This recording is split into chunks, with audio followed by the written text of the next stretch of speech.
बड'लेण्ड गांजेमा gateway motorcycle क्लाबा बिफां फुलि गायनाय हाबाफारि खुंदों।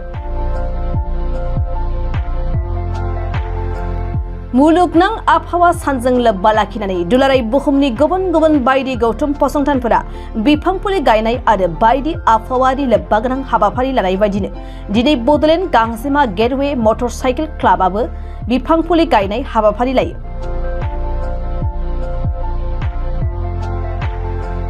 क'क्राझार सोहोरनि नांजाबनाय सानजा फारसे गोदान फ्लाइअभारनि लामायाव माखासे बिफां फुलि गायनायजों लोगोसे साखाथियाव थानाय दखान गलादारफोरनो बिफां फुलि राननानै होयो बड'लेण्ड गांजेमा गेटवे मटरसाइकेल क्लाबा।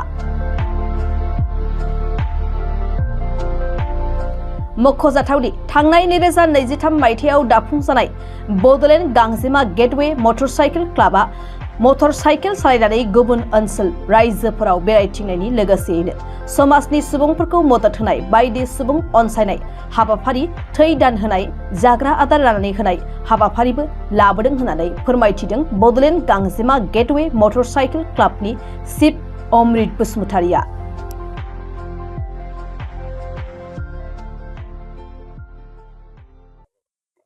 सिगाङावनो नोंथांमोननिसिम जोंनि गांजेमा गेटवे मटरसाइकेल क्लाबनिफ्राय गोसो गोरबोजों हामलायनाय थाग्रोबाय फैनायनि थाखाय। दा जों दिनैहाय जों बयबो मिथिखायो जे मोनसे बिराद अस्पिशियास डे बुंनो थाङोब्ला वर्ल्ड इनभाइरनमेन्ट डे। बेखौहाय 5 जुलाइआव बेखौ वर्ल्डआवनो बयबो 5 जुनाव बयबो मानियो बेखौहाय।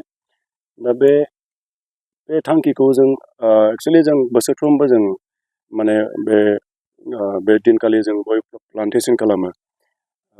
जेसेबां राइडार्सफोर दं बा जों जयैनो ओंखारलायनानै जों प्लान्टेसन खालामो गुबुन गुबुन जायगायावहाय। दिनै जों क'क्राझाराव फैनानै जों माखासे एरियाखौ नायबाय जेराव जों गायथावथाव सुबिदा लायै सुबिदा जों गायबाय।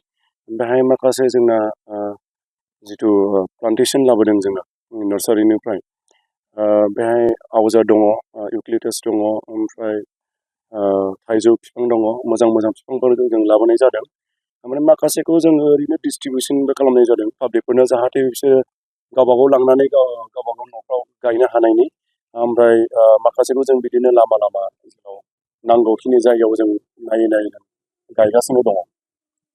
ओमफ्राय मानो होनोब्ला दिनैसिम जों नुनायाव वर्ल्डआवहाय ओरैबायदि माने पलिउसन जागासिनो दङ, गारि मटर डे बाय डे बियो इनक्रिज जागासिनो दं, जायनि थाखाय बहुत पलिउसन जागासिनो दङ। आरो बेजों लोगोसे हाग्रा बंग्राखौ माने सानफा एफा दानफाय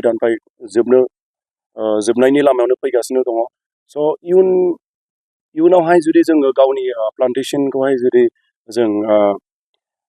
जों बेखौ माबानानै लायाबा, सेभ खालामनानै दोनाब्ला जोंनि इयुननि जेनेरेसनफ्रावबो बहुत बे खैफोद फैनो हागौ। स' बेनिखायनो आं जोंनि क्लाबनि जानानै जोङो बयखौबो माने खावलायो जाहाथे बे दिनैनि दिनावहाय बयबो हायोबा एटलिस्ट फांसे बिफां जुदि गायोब्ला बे जोंनि पृथिबिनि थाखाय बहुत मोजां जागोन जों सानो आरो। जों दिनैहाय क'क्राझाराव खालामनाय जादों। थांनाय बोसोराव जों सरलपारा बेफोरावबो खालामनाय जादोंमोन नालाय। देग्लाय जों क'क्राझार बे फ्लाइअभार हाब्रुबारि बे जायगाखौ जों चुज खालामनानै बे प्लान्टेसन खालामनाय जादों। जों ओरैनो जों कालेक्सन खालामनाया 50 to 60 लानानै फैदोंमोन। माखासे बेहाय जों 10-15थासो जों डिस्ट्रिबिउसन खालामनाय जाबाय, दखानबो जों डिस्ट्रिबिउसन खालामनाय जादों। आरो बेजों लोगोसे जों जायनो जों डिस्ट्रिबिउसन खालामदों बिसोरखौ जों खावलायदों जे जाहाथे नोंसोर गायनायाव माने दखान खाथि खालाबो जों गायनाय जादों नालाय, जाय दखान खाथि खालानि जाय दखानदार बे मालिकखौबो जों गायनाय समाव ओरैबायदि बुंबोनाय जादों जे जाहाथे नोंसोर फुङाव फैनाय लोगो लोगो एटलिस्ट टाइम मोनोब्ला बे बिफांखौ खेबसेब्लाबो नाय, जाहाथे मोसौ बा बोरमाफोर जाहाथे। जों दा ओरैनो गेस्ट राइडार्सबो दंखायो। दा टटेल जों 15 जनसो दङ राइडार्सआव। माखासे फैजोबनो हाया।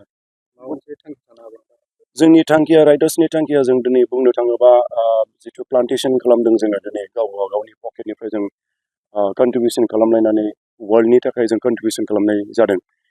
ओमफ्राय जोंनि थांखिया बेनो जे जों राइड खालामगोन। जोंना बे मट'आ ओरैबायदि मट' दङ, जों ससियेल एक्टिभिटिसाव जों बहुत गोसो दं। जों माखासे ब्लाड डनेसनबो खालामनाय जायो, आरो बेजों लोगोसे बहाबा जों चेरिटि डनेसन खालामनाय जायो आरो बेजों लोगोसे बहाबाफोर जुदि गोरिब गुन्द्राफोर जुदि दङब्ला बेखौबो जों हेल्प खालामनाय जायो बेखौ जों गावबा गावनि पकेटनिफ्राय जों एसे एनै जाखिनि हायो जों कन्ट्रिबिउसन खालामनानै जों डनेट खालामनाय जायो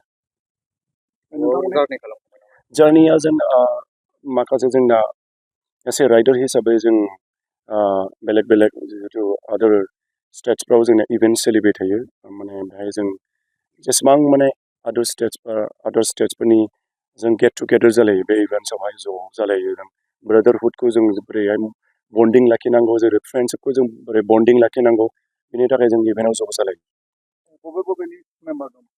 जोंनावहाय दा गैयाबाबो मोनथाम डिस्ट्रिक्टनि दङ बुंनो हायो दा चिरां डिस्ट्रिक्ट ओमफ्राय माखासे बाक्सा डिस्ट्रिक्ट